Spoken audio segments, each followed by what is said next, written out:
surpreendeu, acho que até que a gente não está sozinhos, né? Mas enfim, a gente tem até as 9h40, a gente não pode passar, e o Judson Cabral vai mediar a nossa conversa. E, enfim, é isso, assim. Posso deixar para você? Posso passar? Você quer falar um pouquinho, Daniel, antes? Só para dar uma... Certo. Bom, vou fazer só uma breve introdução. 2011 foi o ano que a gente estava estreando um espetáculo, ficamos sem lugar para ensaiar, assim, de repente. Aí a Rô falou, puxa, perto de casa tem um parque. Ah, vamos no parque. Então vamos no parque. Aí a gente começou a ensaiar no parque e nos ensaios, aquela coisa chata, para, repete, não tá ruim. Crianças começam a assistir. A gente passou, sei lá, 3 semanas, então o público foi aumentando. Voltavam os mesmos e traziam mais. Né? As crianças falavam, semana que vem vocês vão estar aqui? A gente vai voltar. A gente falava, pô, vai voltar por porra nenhuma.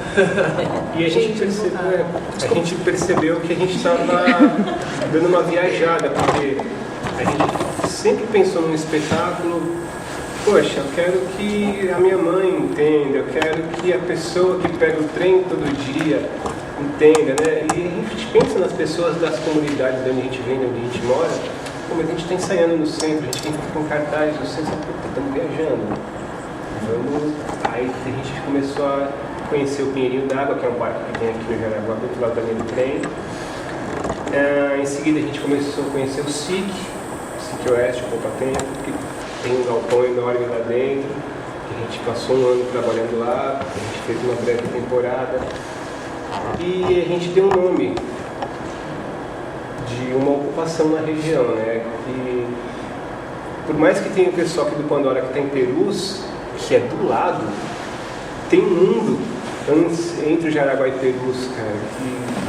De Perus até Caieiras tem outro mundo, então é muita gente e pouca atividade. E a gente começou a ter... o que a gente pode fazer?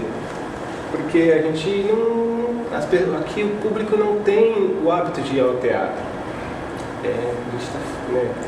E a gente começou a pensar em uma série de ações que a gente pode fazer, mas isso demanda tempo, isso demanda grana, demanda uma porrada de coisa. E aí saiu aquele edital do Agente Comunitário de Cultura, onde a Rô e a Adriana foram sorteadas, já também é, né? E aí pronto, a proposta era viabilizar uma parte das ações que a gente projetava para o grupo através desse edital. E aí esse fórum nasce disso, né? Então a gente está construindo um espetáculo, ele chama Lampejo Divino. Ele não está pronto, né? Nem a dramaturgia não está pronta, está um caos, um processo colaborativo bastante caótico, para variar. E a gente tem feito fóruns buscando dialogar. O primeiro fórum foi o artista criador do diálogo com a comunidade, aqui no Céu. O segundo chamava Rua, Espaço de Resistência, né, aqui também. O terceiro a gente fez na Fábrica de Cultura da Brasilândia, que chama diversas perspectivas do divino e do sagrado. E esse agora, o trabalho técnico do ator e a construção de um pensamento artístico. E nesse especificamente a gente, talvez seja o nosso maior calcanhar de Aquiles, que a gente tem uma rotina de trabalho bastante CDF, assim, 3 vezes por semana, de 6 a 8 horas cada dia. E a gente começou, éramos 5 quando viemos pra cá, hoje somos 3, quando as pessoas falaram, puta, não vai dar, gente, olhamos um pro outro e falou, o que a gente faz? Bom, bora cair pra dentro do trabalho do ator, né? Bora trabalhar o cavalo. Né, tem um texto na Escola Livre que é bastante recorrente, que é do Rubens Correia, que ele fala do cavalo, o fogo, o menino e o cálice. A fala sobre o cavalo é, bom, não tenho o que fazer, eu trabalho o meu material, né? E aí a gente começou, eu tenho uma formação de circo da Escola Livre, a Rô de teatro, né? Ou melhor, o foco dela é mais na interpretação, A Adriana, ela tem uma formação bastante boa de canto lírico, inclusive, e aí nós vamos, né, nessa dinâmica, uma dentro da sua área, contribuindo para a formação do outro. E aí chega um momento que isso está muito separado. A gente começa a buscar material. Poxa, vamos ver o material do Lume, que é uma influência direta da Escola Livre também, e bora fazer uso desse material que a gente acha de livro, revista, material na internet. E aí, esse fevereiro agora, eu e a Rosana conseguimos fazer, ela fez um curso com o Jéssica, eu fiz com a Naomi, lá em Campinas. A gente acabou trazendo aqui, né, para trocar entre a gente, com a Adri. Mas isso levanta pra gente questões, né? Ou nos coloca mais questões, que a gente trabalha bastante trabalho técnico, mas como que isso vai construir uma linguagem para eu conversar com essas pessoas nessa comunidade na qual eu estou? E como todos os fóruns, a gente chama pessoas que têm um trabalho similar para conversar, entender quais são os caminhos, nossas trajetórias. A Rô já falou, o Judson, a gente chamou ele para fazer mediação. Ele é formado pela Escola Livre também, é sociólogo. Ele se apresenta, ó. Não pode ser. Eu ia me apresentar. Vou dar o currículo, cara. O Humberto, a Rosana conheceu em Campinas. No curso do GE. No curso do GE. Se eu não estou enganado, você é mestrado também, né? Isso. Lição de casa, gente. A gente trouxe ele porque, ele acompanhou o trabalho do Lume para fazer o mestrado, né? Então, poxa, uma mulher, o cara está estudando, os caras que a gente foi estudar, a gente achou que podia ter uma contribuição bacana. E vocês, né? Agora, Girando lá, Coletivo Negro. A Jane, que é uma pessoa que a gente conheceu aqui nessas intervenções que a gente fez aqui no Jaraguá. Essa é atriz também, está no caminho. E é isso, gente. A gente, sendo muito chato, assim, nessa coisa de tempo, a gente pensou em um tempo de 20 minutos para cada um falar do seu trabalho e depois a gente abrir a roda de conversa. Eu já falei demais. Muito obrigado. Vai lá, gente. Então, vamos lá, gente. Primeiro, agradecer o convite dos meninos do Olimpíada pela oportunidade de trocar. E eu gosto muito desse troço. De trocar, de pensar, de falar, de conversar, de pensar a arte, né? Então isso me instiga bastante. E foi muito provocativa a questão que me mandou do que seria hoje. E aí eu fiquei me debruçando sobre aquilo. Ela me mandou um texto explicando o que é que seria. E eu peguei 3 frases assim, do texto e desenvolvi um texto. Então eu vou pedir licença a vocês para no início ler esse texto, que fiz a partir do que ela me mandou. Aí o que eu pensei, nessa função de mediador, né? Vocês, como eu já falou, cada um tem 20 minutos para falar isso, mas de 20 a 25, vocês sentem também, para não, né? Sim. E aí eu pensei numa ordem, mas super aberto a gente mudar também a ordem. Começar pelo Humberto, porque ele traz essa questão do trabalho do ator, e aí ir para os grupos. Os coletivos, né? Aí começar com o pessoal do Girandola, do grupo Pandora depois e fechar com o Coletivo Negro. E aí a gente tem mais um tempo para ir com uma conversa livre, a partir de questões que a gente achar que apareceu em comum entre as coisas que foram conversadas. Vocês acham que tudo bem? Porque eu acho que a gente vai ter, no final disso, a gente vai ter mais ou menos 1 hora para conversar. Se a gente cada um tiver 20 minutos. Pode ser? Então, o texto que eu fiz tem 3 páginas, então eu peço super desculpa a vocês. Fica tranquila. Desculpa. E eu vou ler, tá? Para não me perder. Então eu vou... Você não decorou? Não decorei. Então eu vou ler e... Falando desse ator. Quando esse ator E como eu como bom nordestino, eu leio muito rápido. Então se eu estiver lendo muito rápido, vocês falam, Judson, volta, lê mais, lê calma, tá bom? Só porque como, né? nordestina, a gente já acabou. E aí eu dei um título a partir dessa provocação da rua, eu dei um título para essa minha escrita. Então eu coloquei assim: a arte como máquina de guerra ou como criar-se num processo artístico. Então eu pensei, e aí as 3 frases que eu peguei do texto que ela me mandou é: refletir sobre a construção ou reconstrução do ator que deseja estabelecer um diálogo profundo, entre aspas, com a sociedade. Essa era a primeira. A segunda: do ator orgânico, assim domando ou libertando, está entre aspas, o corpo e às vezes a mente. É a pesquisa, né, que eles estão.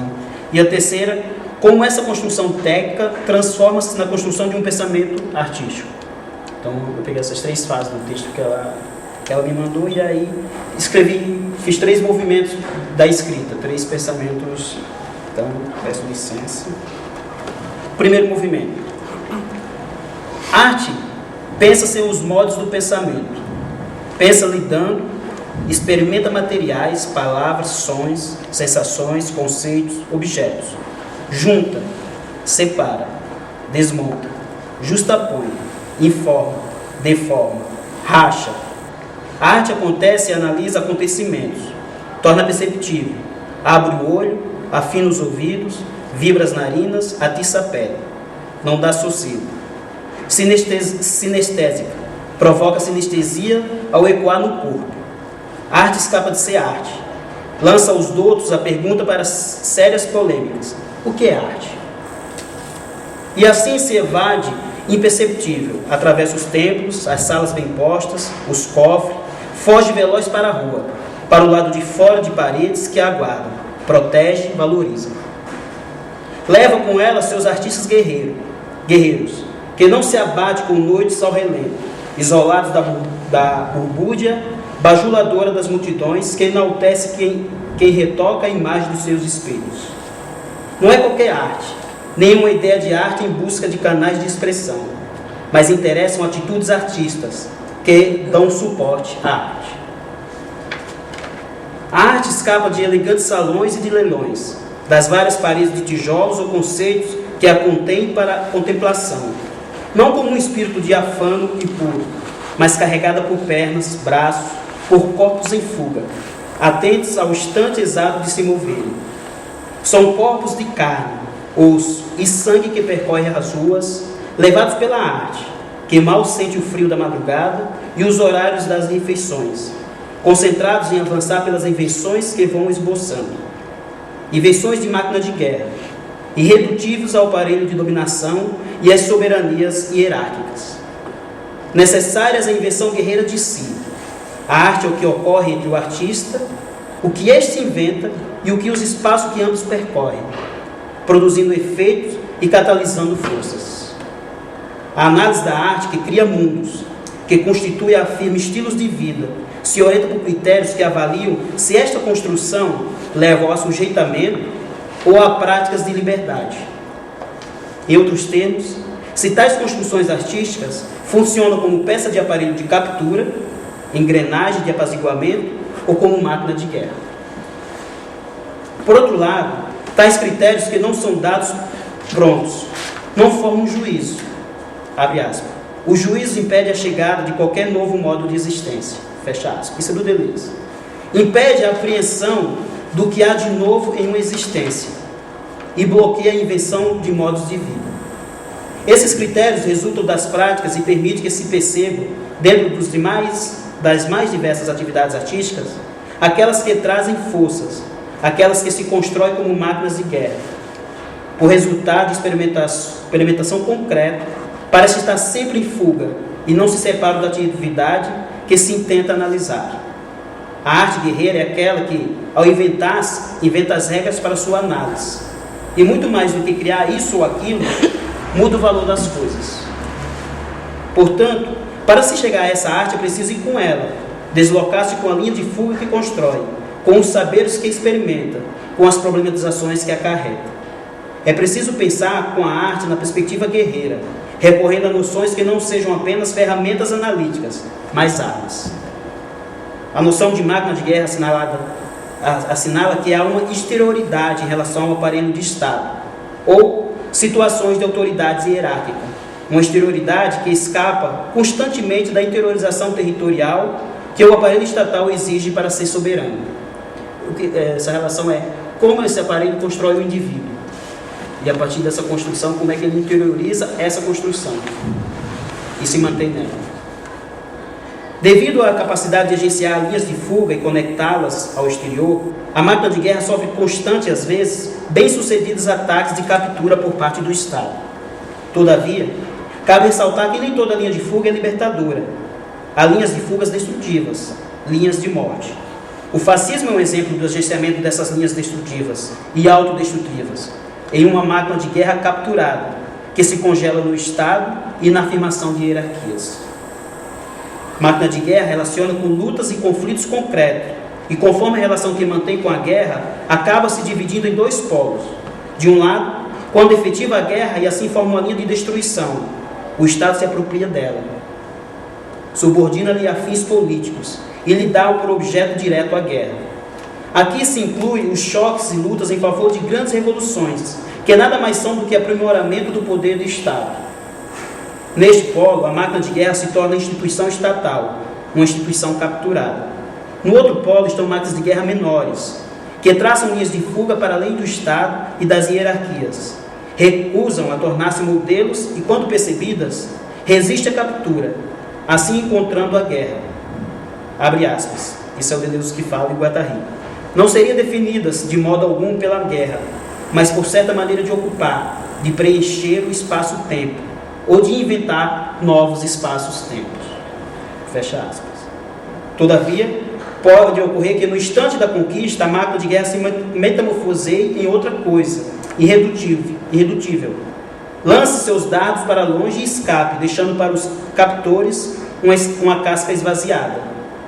Em ambos os polos, há um constante movimento de captura e fuga. Deste modo, esta noção possibilita que se atravesse situações sem que se perca a dimensão libertária que possa carregar e sem fazer vista grossas aos conflitos. Pode assim decodificar, captar a passagem de algo, mesmo imperceptível, que desmonta a identidade plena, os códigos bem impostos. Historicamente, a máquina de guerra se relaciona com um agenciamento que nunca se fecha sobre uma forma de interioridade ou em um território, o nomadismo. Esse é o primeiro movimento. O segundo movimento. Podemos pensar o teatro como uma espécie de cuidado de si, prática de si sobre si mesmo? Como é possível o teatro desprender-se dos círculos estritamente profissionais para desenvolver como uma prática sobre si? Quais condições possibilitam entender o teatro para além do espetáculo e seu processo como terreno para uma educação do sujeito e sua construção? Este cuidar de si como prática de inquietação. Isto é atrelado a uma condição criativa, que diz respeito a uma postura, a um comportamento, a uma disciplina, a um exercício constante sobre si. O si do qual talvez devêssemos nos ocupar é o próprio ser humano, revelando-se para além do ator. Nesse sentido, vale a pena retomar um trecho do livro Ensaio sobre a Atuação, do Renato Ferracini, que é do Lume.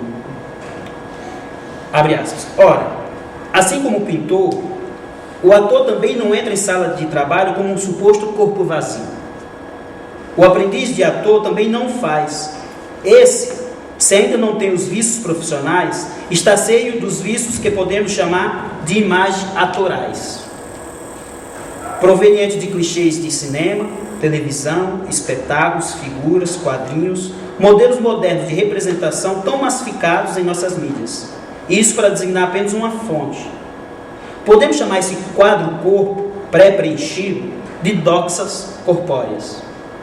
Doxa, utilizada aqui é no seu sentido grego, de opiniões comuns, opiniões gerais ou totalizantes, ou no caso mais específico, corpóreo, os comportamentos e clichês expressivos preenchidos citados acima. Afora isso, o corpo é cometido por comportamentos sociais, históricos, culturais, que além de o inserirem em um código cotidiano de relações, o docilizam em sua potência de força. Fecha aspas. Desse modo, o teatro se torna, principalmente no século XX, a luta contra essas doxas corpóreas e esses corpos dóceis. Por isso fazer sentido esse cuidado de si, entendido aqui como um exercício constante sobre si. Todavia, não se trata aqui da busca na sala de ensaio, de treino, de apresentação, por negar as doxas ou eliminá-las, a todo momento, ou negá-las, para que possa ampliar a sua potência. Até porque somos a todo momento atravessados por essas forças cristalizadoras, por códigos e segmentarizações. Se trata mais de o ator levá-las em conta e dessa maneira utilizar-se delas para que ela possa transbordá-las e entrar numa zona de experimentação de novas construções e composições. Limpar as doxas corpóreas nesse caso não seria eliminá-las, mas compor e recompor outras potências e intensidades com elas mesmas. Terceiro movimento. E aí vai acabar.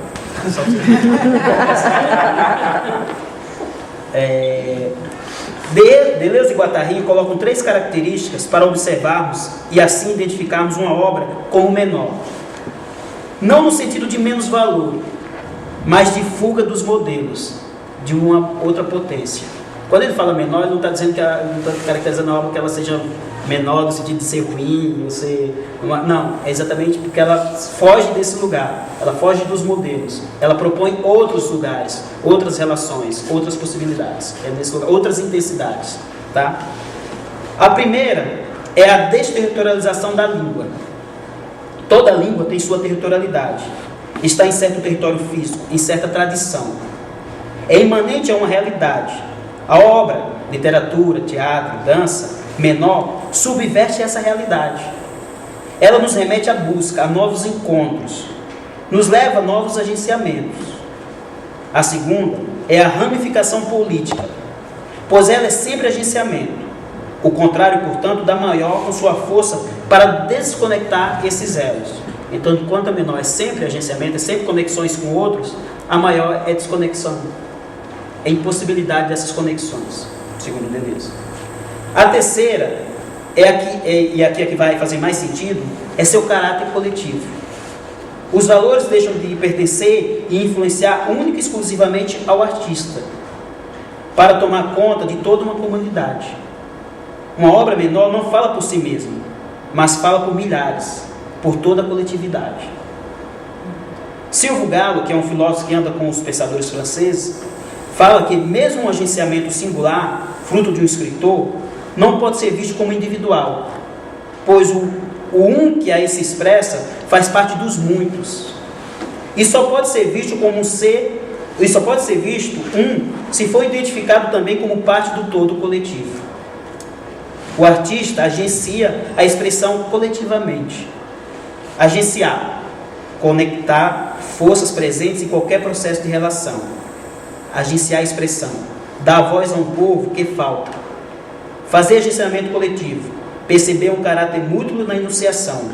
O que se diz, quando se diz, como se recebe o que é dito, não dito, e como tudo volta. Para Deleuze e Guattari, fazer agenciamento coletivo de enunciação é dar voz a grupos de borda, aos anômalos, aos estranhos, aos nômades, aos povos bastardos, sempre inacabados, àqueles que não têm voz ou não se fazem ouvir. Mas não é escrever ou falar em lugar desses povos. É construir essa enunciação articulando potências que a ultrapassem. Isso nos permite pensar a criação de territórios alternativos, aqueles ofertados ou mediados por algumas espécies de tecnologia de poder vigente. Territórios esses que possam servir de meios para afirmar modos outros de ocupar o espaço doméstico, de cadenciar o tempo comunitário, de mobilizar condutas outras, de reinventar a corporeidade. Então, esse foi os 3 movimentos que, a partir do que ela me mandou, eu tentei desdobrar. E aí, nessa inquietação, surgiu esse lugar. Eu queria compartilhar com vocês, como aí para a gente guardar aí, talvez problematizar também. Certo? Humberto, pode ser você. Boa noite. Obrigado pelo convite, Almofonia. Eu estudei o Grupo Lume de teatro. Não sou especialista no Grupo Lume, sou um estudioso do Grupo Lume. Tem uma diferença porque uma coisa é você dominar a técnica com que eles trabalham, outra coisa é falar da técnica que eles trabalham. Eu também estudo hoje o trabalho, treinamento do Grotowski, principalmente os exercícios físicos e plásticos. Também não sou um especialista no trabalho do Grotowski, sou um estudioso do trabalho dele. Como me interessa muito o trabalho do ator, o treinamento principalmente,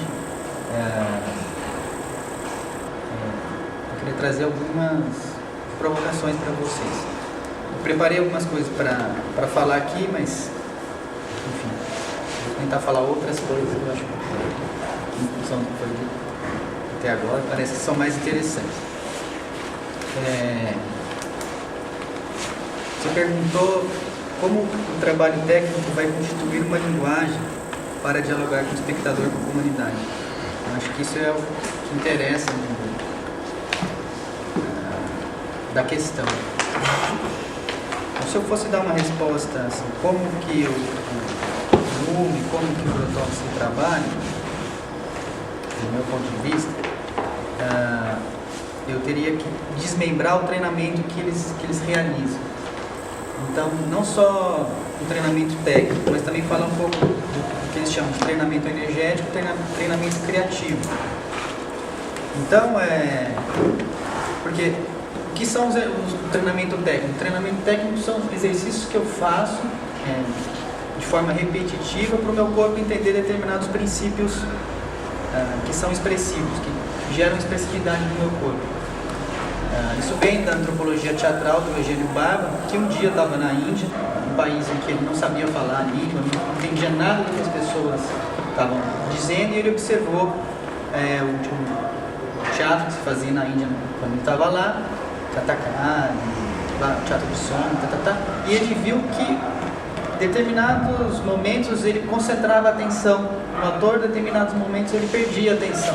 Aí ele começou a perceber por que aquele momento chamava atenção e em outros momentos não. E aí isso foi pesquisando até que ele identificou determinados princípios corporais que mobilizam a atenção do espectador. Trabalhar em oposição. E aí foi decodificando, né? Isso está tudo no livro. Trabalhar em oposições, em oposição, dilatação, presença, várias questões técnicas assim que depois com o tempo o Wood em Teatro, que é o grupo do Eugênio Barba, foi criando exercícios para desenvolver esses princípios. Esses princípios você encontra em todas as formas teatrais e não teatrais expressivas, principalmente do chamado que seria da arte codificada, em que o ator trabalha sobre uma partitura. Então está na ópera de Pequim, está no Kathakali, está, por exemplo, nas danças populares brasileiras que trabalham com códigos também, movimentos que são repetitivos, em que, por exemplo, o dançarino, né, qualquer dança popular brasileira, que trabalha com códigos, quando ele vai repetindo aqueles exercícios, ele vai adquirindo uma certa expressividade. E aí ele tem um corpo muito diferente quando ele está dançando, quando ele está na manifestação e quando ele está fora quando ele não está dançando. Quer dizer, o corpo dele começa a criar um corpo de trabalho. Ele começa a absorver esses princípios técnicos e quando está em cena, o corpo dele já automatizou e trabalha segundo esses princípios. O balé também trabalha com os princípios. Todas as técnicas codificadas, a mímica, trabalham quase os mesmos princípios. Então, isso é o treinamento técnico. Aí o Lume, então tem um treinamento técnico, é um treinamento mais formal, mais duro, assim. O ator ele vai fazendo exercício, vai meio frio. Então vai fazendo, repetindo, até que o corpo vai incorporando. Aí o Lume desenvolveu também um treinamento energético, que é fazer o ator vivenciar no seu corpo estados de qualidade de energias diferentes. Então, através de exercícios de exaustão, que eu faço muitos movimentos e congelo, eu vou sentindo a minha energia e vou criando um repertório de energias em que eu posso transitar e depois utilizar isso em cenas, para construir um personagem, seja o que for.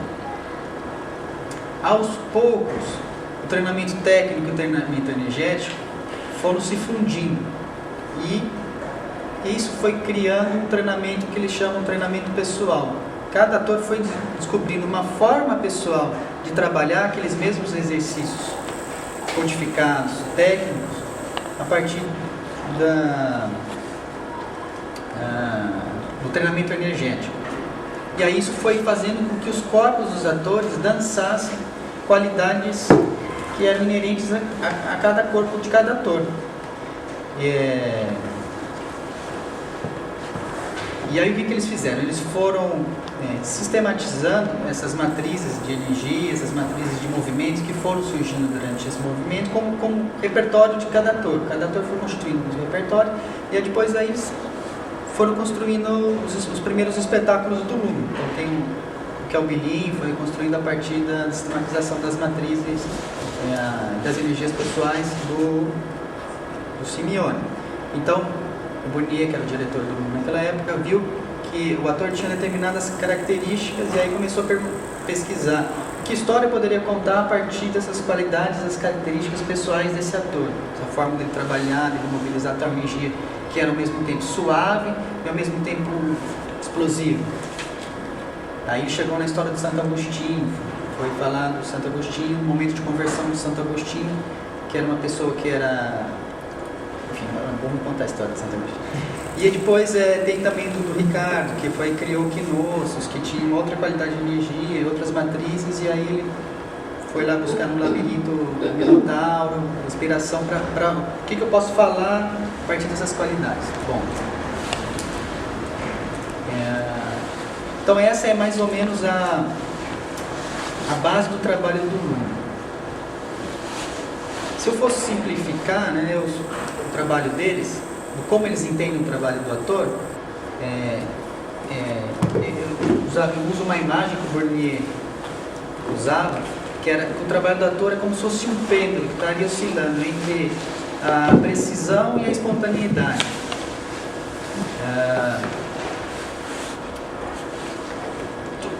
Todo ator que entra em cena perde a espontaneidade. Todo ator que vai repetir uma improvisação perde a espontaneidade. Todo ator que tem que repetir uma partitura tende a perder a espontaneidade. Então, como ele repetir uma partitura que é fria, morta, com vida, com organicidade, né? Você usa bastante o termo da organicidade. Então, o treinamento coloca o ator o tempo inteiro para lidar com essas duas questões. O treinamento técnico, ele é muito preciso, mas muito frio. E o treinamento energético, ele é muito quente, cheio de vida, porém é difícil de você controlar essa energia de uma forma precisa. E aí tem outras pessoas que usam uma outra imagem para falar desse mesmo desafio do trabalho do ator, que seria um rio, sendo que a água do rio é a energia do ator, a vitalidade, a vida, só que ela é uma água que precisa ser conduzida por uma estrutura, né? Pela precisão. Então o ator, no treinamento energético técnico, ele aprende, respondendo um pouco, a conduzir essas energias pessoais, essas energias vitais, essas qualidades de presença dentro de partituras muito fixas, até que aos poucos ele começa a controlar esse pêndulo, de forma que esse pêndulo não pare, que ele não quebre em cena, entendeu? E é claro que isso é muito difícil, mas é o desafio de toda técnica que é codificada, seja ela mímica, katakari. Por isso que é muito difícil ensinar essa técnica como uma escola. Você realmente o seu corpo realmente só aprende, só desenvolve esses princípios trabalhando, fazendo, repetindo em fluxo, né? Porque aí ele aprende a trabalhar em fluxo. Bom,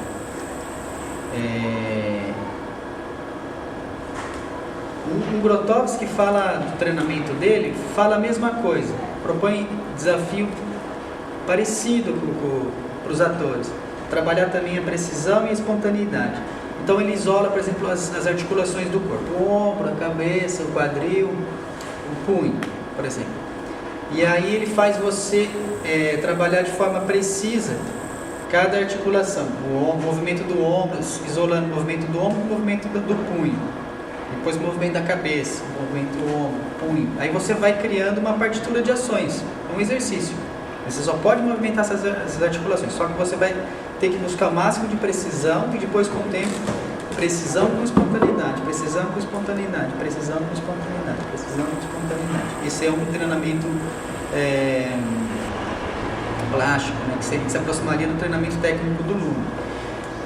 O Grotowski também tinha um treinamento que era mais parecido com o treinamento energético, que você trabalha com posições invertidas da yoga, plantar bananeira, para com o ombro de cabeça para baixo, fazer a ponte, vários exercícios com base nas posturas invertidas da yoga, só que o autor tem que fazer isso de forma dinâmica.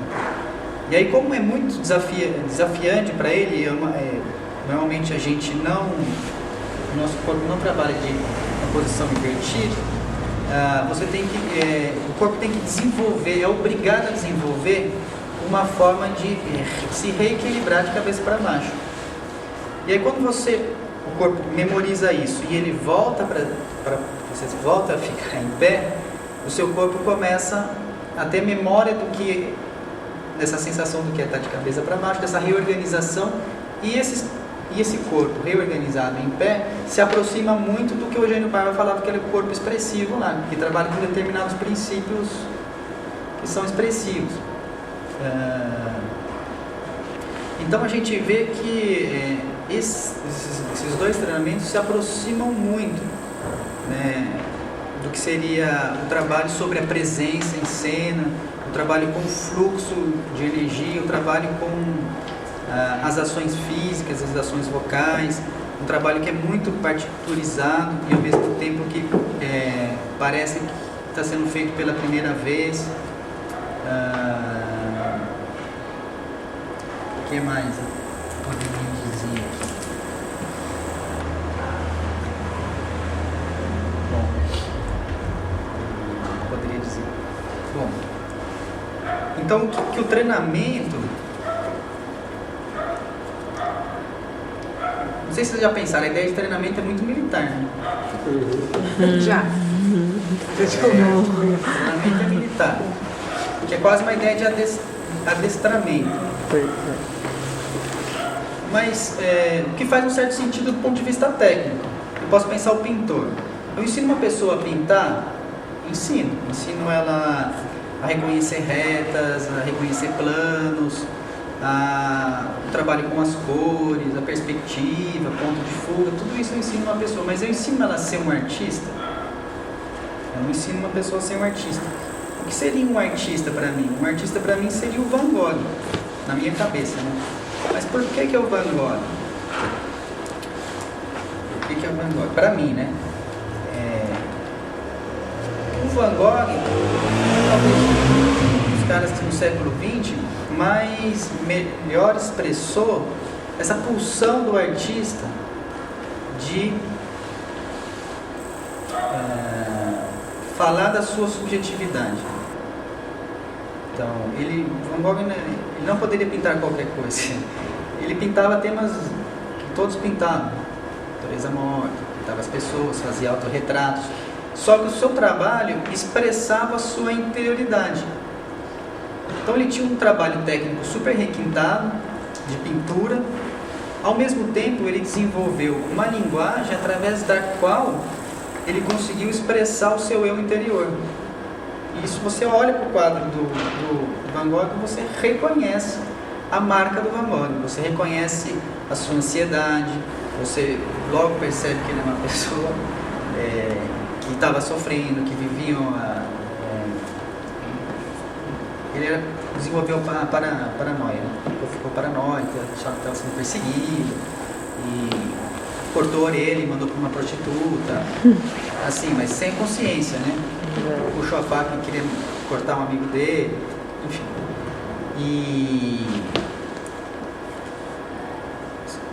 Então, para mim, ele marca uma mudança muito grande na arte no século XX, que é a arte que deixa de querer reproduzir a realidade, que a fotografia vai fazer isso melhor que a pintura, e passa a querer expressar conteúdos que são internos, conteúdos que são subjetivos, que são mais ligados à natureza humana, principalmente ao desconforto de se viver no mundo que a gente vive, e com uma marca muito peculiar.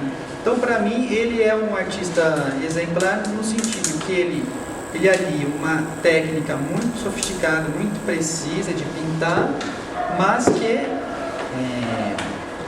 consegue desenvolver um pensamento sobre o seu tempo muito potente para fazer você parar de frente ao quadro dele sem conhecer nada da história dele e falar: opa, isso daqui me move, isso aqui eu me reconheço de alguma forma nessa facilidade, nessa inquietação, enfim. Então, enfim. Só que a pintura é diferente do teatro, que é diferente do cinema. Qual que é a especificidade da pintura? É a imagem congelada. Do teatro, do cinema já é imagem em movimento, os planos, as sequências, os cortes, né? Já tem a ideia do ritmo, Qual que seria então a especificidade do teatro, principalmente do trabalho do ator? Seriam as ações físicas no tempo e no espaço. Então, todo o trabalho de treinamento, o trabalho de treinamento técnico, o trabalho energético, o trabalho criativo, é para criar um fluxo de vida, da vida, a uma partitura que é a morte, criando uma impressão para o espectador que aquilo lá está sendo feito pela primeira vez, ou tem uma potência energética de um testemunho, de uma coisa, como se fosse o quadro do Van Gogh, uma coisa...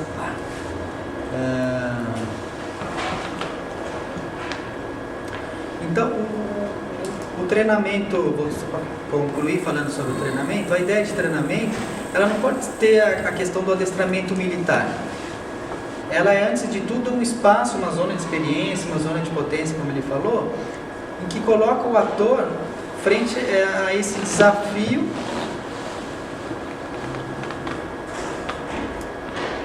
de, por exemplo, estar nessa sala e preencher todo o espaço com a sua presença, com a sua energia, movimentar a energia do espaço, enxergar o espectador,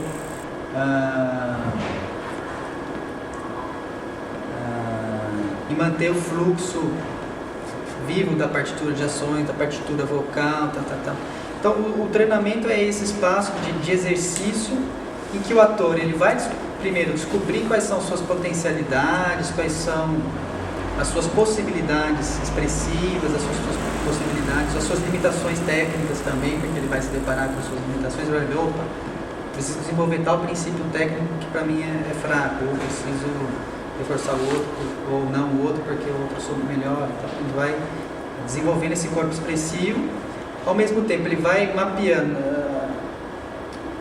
as suas possibilidades de energéticas, né, de qualidades energéticas, de nuances, da voz, do corpo, né, da sua presença. E ele vai também começando a mergulhar num trabalho de escavar mesmo, de escavar em si.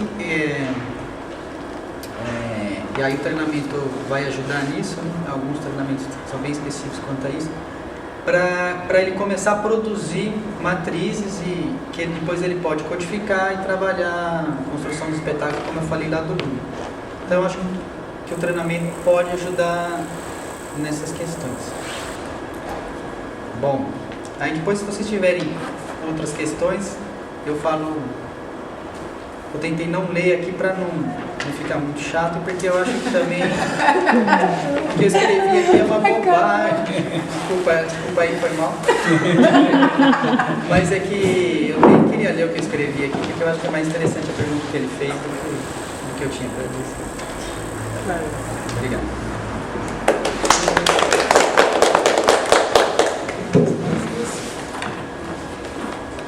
Quem é? Pessoal do Eu também estou descartando essa apresentação aí, vou fazer igual. Eu tô tão curiosa. Não, assim, a gente pode até passar para ver as imagens. A gente está lá em Francisco Morato, não sei se todo mundo conhece na cidade, e aí, né, quando a gente viu a proposta, né, vocês falando dos outros fóruns, eu falei para a Mari, a gente está no fórum errado, a gente tinha que estar no primeiro, porque a gente tem um trabalho bastante forte, assim, de teatro com a comunidade, né, relacionado, né, isso pra gente é muito forte, assim, né, o Girandolá ele surge em 2007, lá em Morato, a princípio foi fundado por 4 pessoas, por 4 jovens que eram de Morato, que viviam ali na cidade de Francisco Morato, e aí inquietava muito a gente essa questão da gente ter que fazer teatro sempre fora do nosso local, porque lá a gente, né, naquela época, ainda hoje está quase bem parecida a situação, mas naquela época a gente não tinha nenhum aparelho público de cultura, a gente não tinha nenhuma biblioteca, nenhum cinema, nenhum teatro, nenhum espaço onde se pudesse fruir cultura, arte, enfim. E aquilo inquietava bastante a gente, né? Todos os 4, a gente começou a fazer teatro ali na região, em oficinas de teatro e tal, mas quando a gente quis, né, estudar isso, a gente teve que ir para fora e incomodava a gente, assim, pensar que a gente ia ter que ficar fora da nossa cidade para fazer teatro. Então a gente fundou o Girandolá muito nessa perspectiva de fincar o pé naquele nosso lugar, assim. E aí isso está muito presente no nosso trabalho. A gente tem 4 espetáculos, com 3 em circulação, né? O primeiro espetáculo surge em 2008, é um infantil com o qual a gente ainda se apresenta. É um espetáculo que ele é inspirado no livro do Mário Quintana, Lili Inventa o Mundo, que fala muito sobre a infância, e ele surge da observação de que na nossa cidade as crianças muito cedo precisam assumir responsabilidade de adulto, porque são as crianças tipo de 10 anos que cuidam dos menorzinhos, porque as mães precisam ir trabalhar, as chefes de família geralmente são mulheres que precisam ir trabalhar e largar seus filhos sozinhos, e esse espetáculo surge um pouco em cima disso. Aí o nosso segundo espetáculo é o Aruê, que aí ele fala um pouco e se aprofunda um pouco na temática da violência contra a mulher. Esse é um espetáculo que a gente não apresenta mais, a gente apresentou até 2012. O terceiro espetáculo é o Arapiaú, que é um espetáculo que a gente desenvolveu em parceria com a comunidade indígena do Jaraguá. E o quarto espetáculo é o Juqueri, que a gente estreou recentemente, no final do ano passado, e que ele conta um pouco da história da formação da nossa região ali, que é Franco, Morato, Caieiras e Mariporã. Alicerçado fortemente na história do manicômio, né, do hospital psiquiátrico do Juqueri. Então, assim, não dá pra gente falar do trabalho do Girandolá e do trabalho técnico do ator, do Girandolá, sem falar dessa história, assim, e sem falar da nossa realidade dali. Da região. Da Arapiaú, foi aqui no Jaraguá, né? O nosso trabalho é em processo colaborativo, todos os textos fomos nós que escrevemos. E aí cada espetáculo é um espetáculo, né? Questão técnica, assim, a gente busca muito, naquele momento que a gente está vivendo, o que é que a gente precisa. É forte pra gente trabalhar o treinamento energético, né? A gente trabalha bastante essa coisa, a gente busca formas de buscar essa presença do ator, muito através, a gente trabalhou muito no primeiro espetáculo em cima de meditação ativa, as meditações ativas do Osho, e também foi muito forte no espetáculo infantil a questão dos brincantes da cultura popular. A gente fez uma brincadeira entre os brincantes, eles trabalhar essa meditação ativa e tal. Isso permeia o segundo espetáculo também, que foi o Aruê.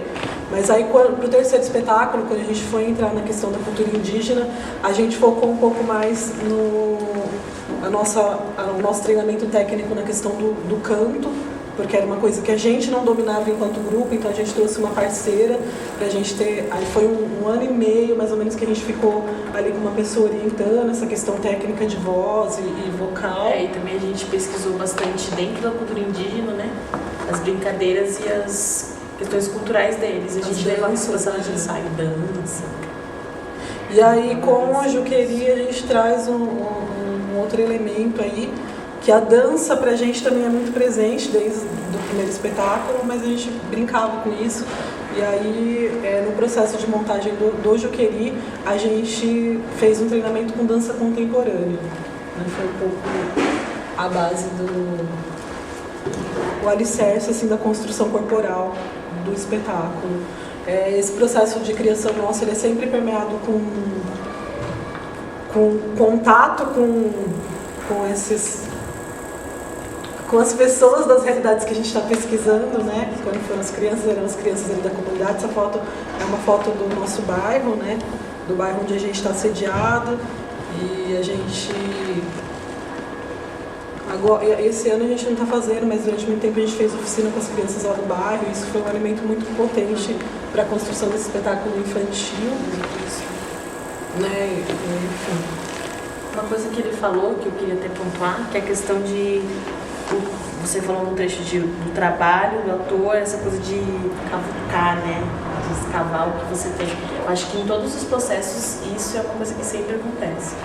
A gente buscar dentro da gente como que a gente reage à realidade em salas de ensaios, na técnica. A hora que você falou, me veio isso. Os nossos espetáculos são permeados por depoimentos pessoais e a gente sempre se colocando enquanto artista, como é que eu me coloco diante disso e como é que isso reverbera no trabalho, isso é bem presente. E acho que das questões técnicas é um pouco isso, assim. A gente vai buscando em cada espetáculo o que mais... Né, permeia muito essa questão do brincante popular, é presente em tudo que a gente faz, a questão do treinamento energético, a questão disso, de conversar com as pessoas e de que isso inspira o que a gente vai fazer em cena e a gente sempre vivencia coisas para depois levar para a sala de ensaio. E é um pouco assim que, tecnicamente, a gente se constrói. Só mais uma observação também. Teve um amigo nosso que ele conversou com a gente sobre Arapiauí e viu sobre Arapiauí e sobre Juqueri, e ele falou uma coisa que eu acho que a gente está seguindo por aí. Que ele fala uma coisa que ele assiste o espetáculo e ele não consegue ver muito bem o que é o ator, o que é o personagem. Ele acha que se fundem e eu acho que acaba que... Não sei se é intencionalmente, mas acho que tanto de cavucar isso, acaba que acontece isso dentro do espetáculo. A gente leva isso pra cena, enfim. A gente vem numa pegada também de trabalhar com cenários miniaturas, né? A gente nem sabia, mas depois assim, devagar a gente percebeu, né? O nosso último espetáculo, isso é bem presente, assim, porque a gente constrói a cidade com garrafa de água, com caixa de sabão. No Arapiauí, que é o anterior, a gente construía uma vila. Construía aldeia, né? Com terra e palito de sorvete. E aí isso no último espetáculo ele ganha mesmo. A gente... Uma outra dimensão. No Arapiauí foi uma coisa mais... Naquele momento escolher fazer daquele jeito. De repente repensar, mas aí a gente viu que isso é interessante, é um caminho legal. Assim,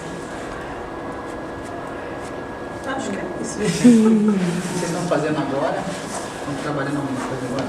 Estão desenvolvendo? Então, a gente estreou o Juqueri agora no final do ano, então a gente fez uma temporada, enfim, e agora no segundo semestre a gente vai começar um novo processo, enfim.